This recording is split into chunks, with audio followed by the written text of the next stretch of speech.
नमस्ते, मेरो नाम देवी लाल हो।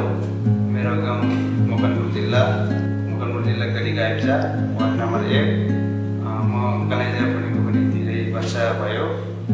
अहिलेसम्म राम्रै भइरहेछ। म चाहिँ 76 मा सिकेको मैले पहिला फर्स्टमा। अहिलेसम्म राम्रै भइरहेछ। मैले कलेजा पुगेको चाहिँ 13-14 वर्ष भयो। यति मैले पुगेको कलेजा किन्ने व्यक्ति यता हुनुभएको भए म फर्स्ट सुरुमा धन्यवाद दिन्थ्यो, किनकि मैले बुनेको कलेजा उहाँले किन्नु भएकोमा हामी पनि अलिक सायद जस्तो पनि हुन्छ। त्यो बुनेको कार्पेट किन्नु भएकोमा धेरै धेरै मलाई खुसी लाग्छ। मैले चाहिँ 13-14 वर्षको कलेजा बुन्दाखेरि मैले खुट्टा सादा बुने होइन। अस्ति मैले बुन्दाखेरि चाहिँ त्यो मान्छे खुट्टा बुनेको थियो। त्यो मान्छे खुट्टा सबैजनाले मन पराउनु भयो। मलाई पनि खुसी लाग्यो। हेर्दाखेरि पनि एकदम राम्रो क्वालिटीको देख्यो। हामीले बुनेको हो। धेरै खुसी लाग्यो त्यो कलेजा देख्दाखेरि।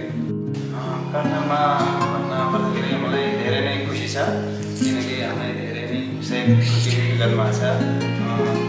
एकचोटि लकडाउनतिर पनि हामीलाई रासन पानी पनि पुऱ्याइदिनु भएको छ। धेरै धन्यवाद।